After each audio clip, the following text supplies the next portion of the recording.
We'll just this gives me the opportunity to hear what I said and see if it makes any sense. So today, welcome. We're going to talk about the symptom is not the problem. And then we're going to go into some activities, paired activities. And then we're going to go into plenary work around this topic.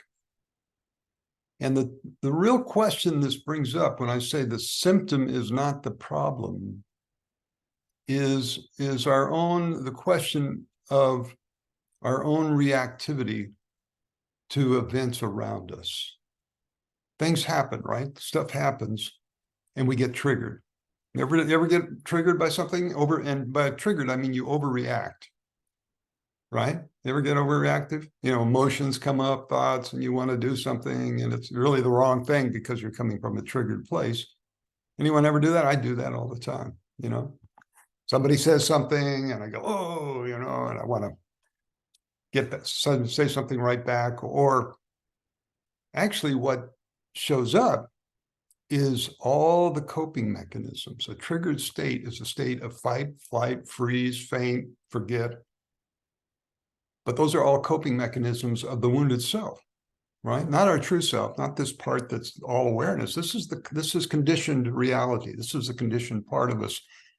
And as people who have been working with constellation work, we know that if we're reacting to something very strongly, that's a sign there's something there that this something that we're reacting to is representing.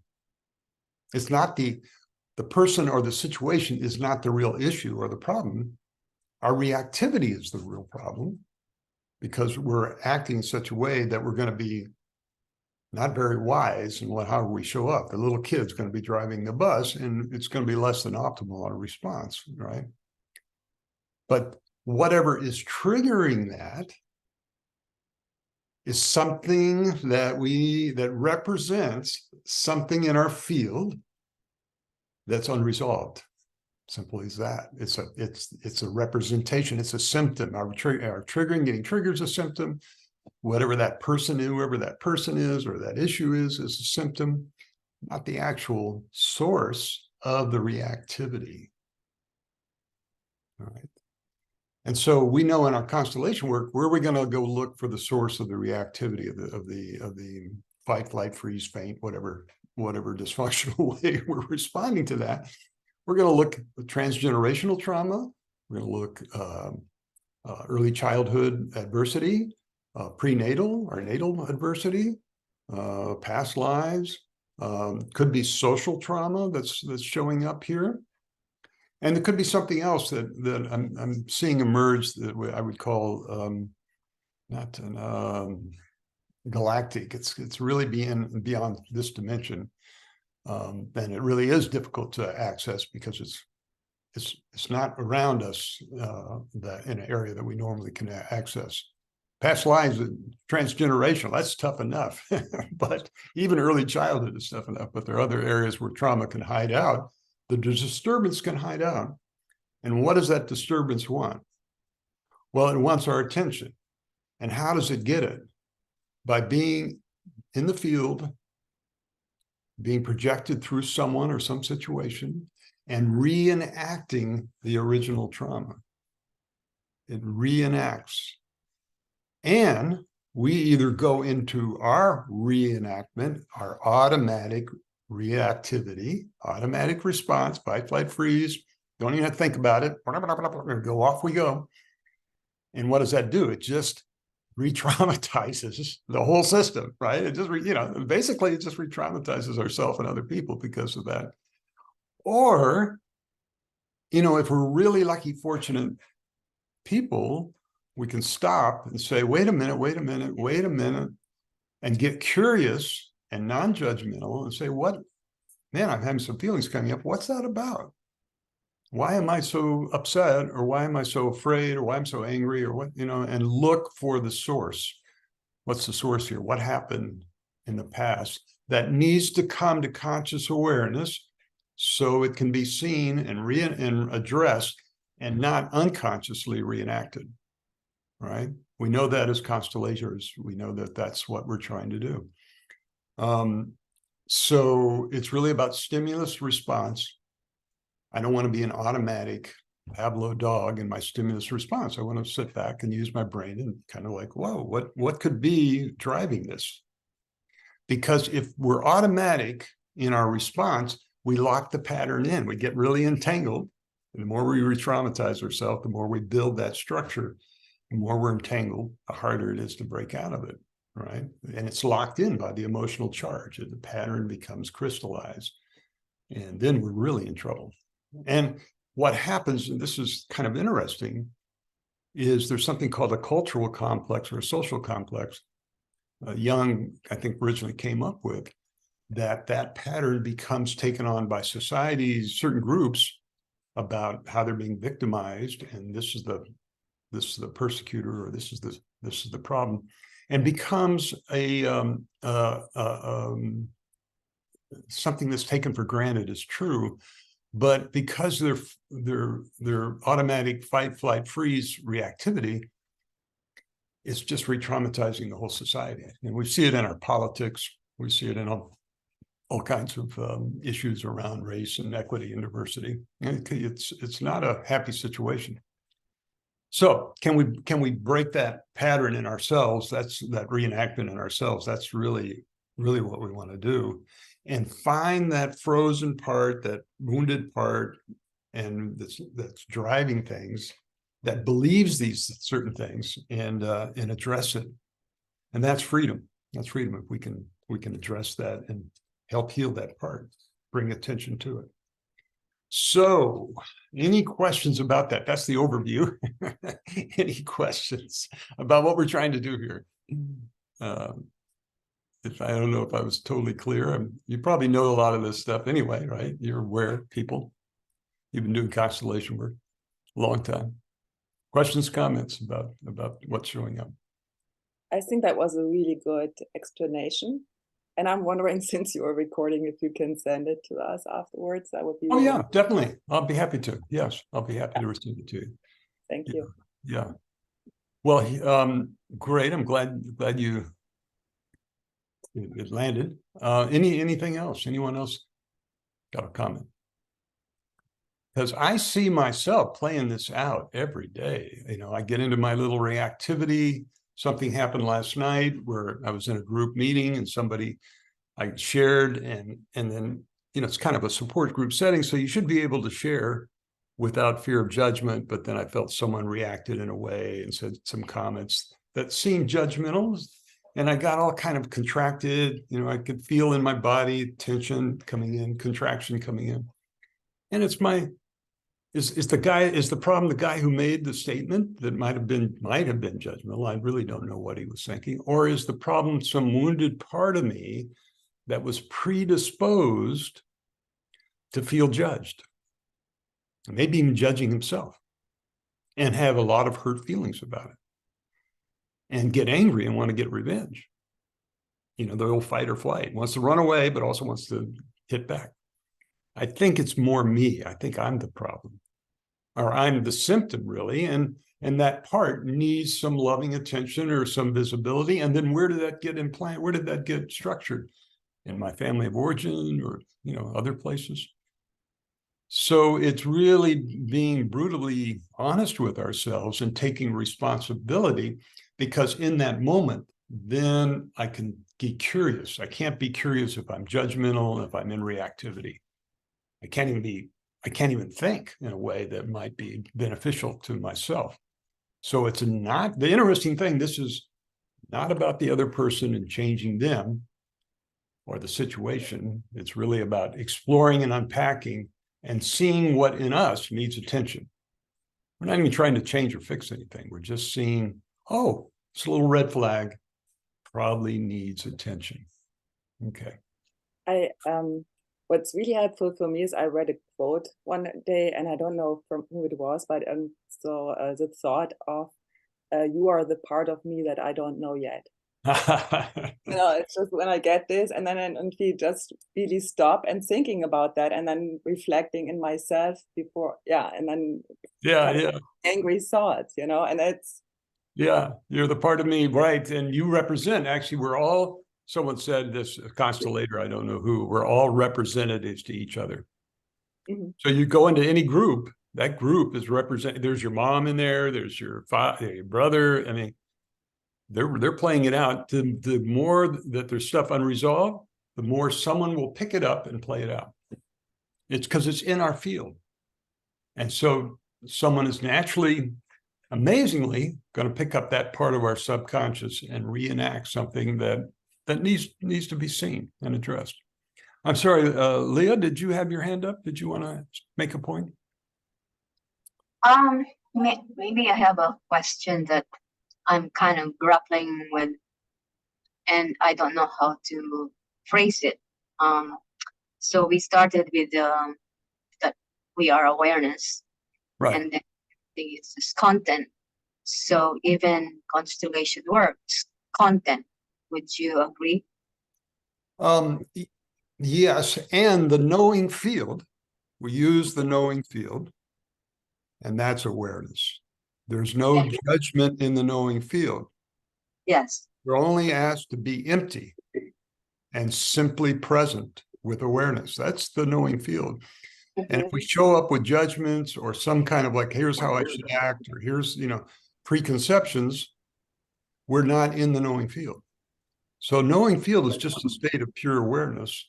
And that allows us to access the knowledge or the information that's needed in the moment. So I guess my point is we're using both. We're holding the content in the field. We're calling it the knowing field, but really it's just it's the field of awareness. Does that help you?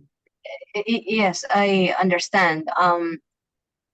I guess since we have all of this conditioning and programming and all sorts of patterns throughout our lives, and if I don't know how to say it, but like if tapping into the knowing field or the awareness that we are, can we have a shortcut as to without going through constellation and processing? Because sometimes I can get lost in the processing, and then my awareness gets into the awareness that I am. It's not that my awareness that, oh, okay, so this is an issue, and I wonder if there's like a shortcut aside from going into constellation or any other work that we need to process. Well, that's a really good point that you're raising, because yeah, constellation is just one particular methodology.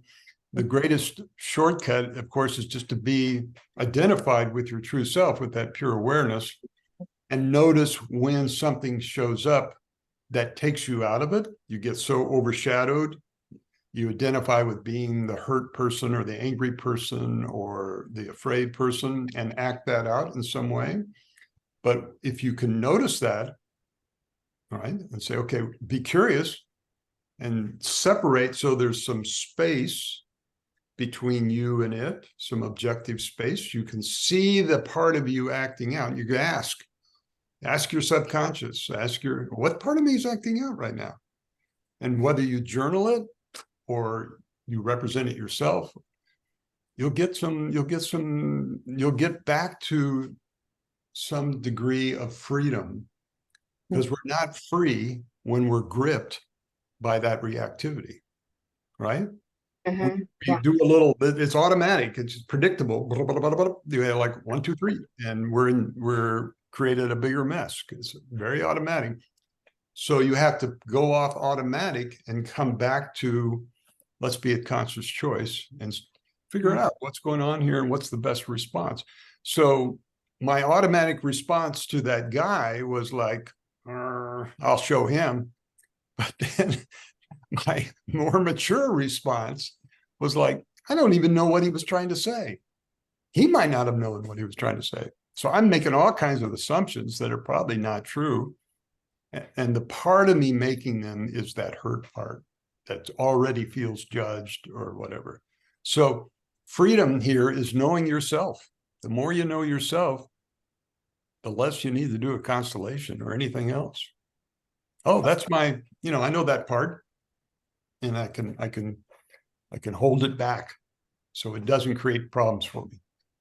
Does that answer your question?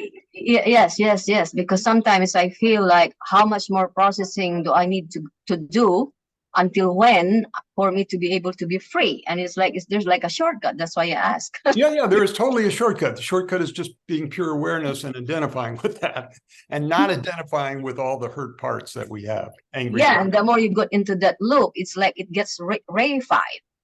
Right. The pattern even gets stronger, kind of Right. thing. Absolutely. That's my observation. Yeah. Yeah, and that's just re-traumatizing yourself and this whole systems, and we don't want to do that. So yeah, let's not do that to ourselves. Not helpful. Great, welcome, Cam. Glad you could. Thank you. Yeah, we've just been talking about the background information, but you've been on these workshops before, right? So you're probably up to speed pretty much. I've been to one of your workshops. Okay, good.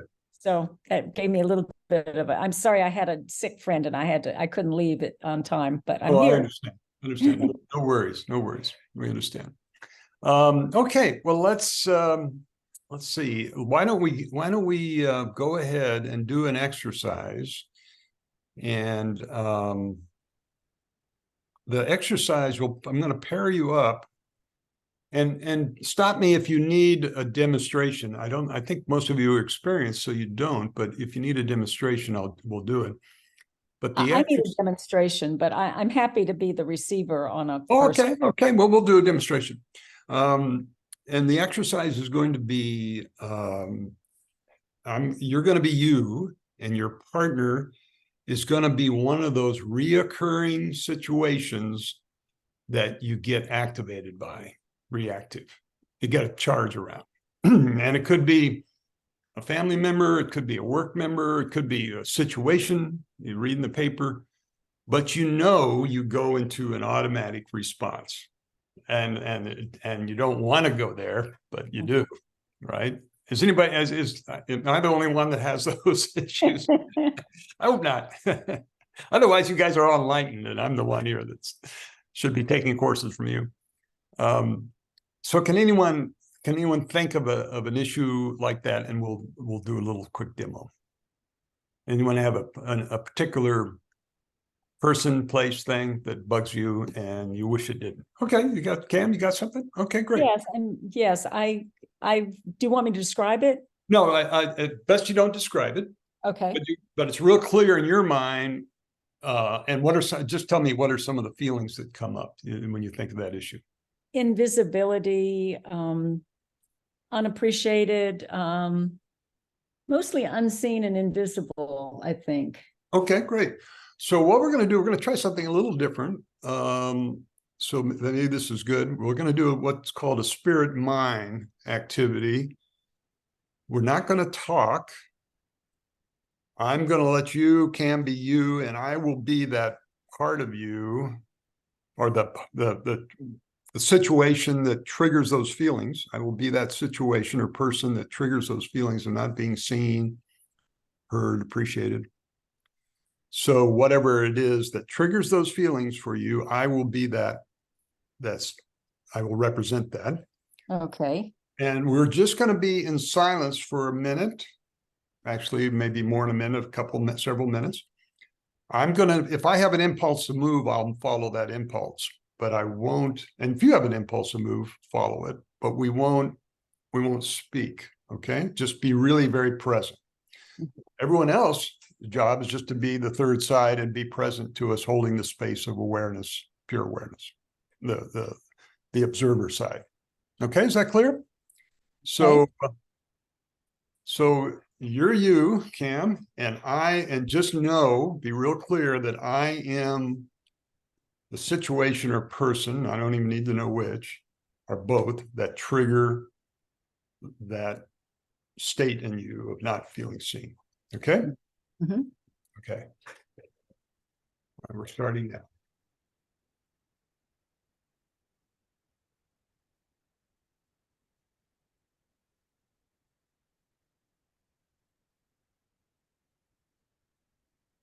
Okay, I'm drawn to go way into the corner, so I'm gonna move. Okay. But I'm just moving because that's Mhm. That's the impulse. Okay. I'm like up here. Okay. Whoa. Okay. Way up there. Actually, I'm almost beyond, I'm way beyond that. So you just notice what you notice. Hmm. I'm just gonna stay with this for another couple minutes. Hmm.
Yeah, I'm coming out of it.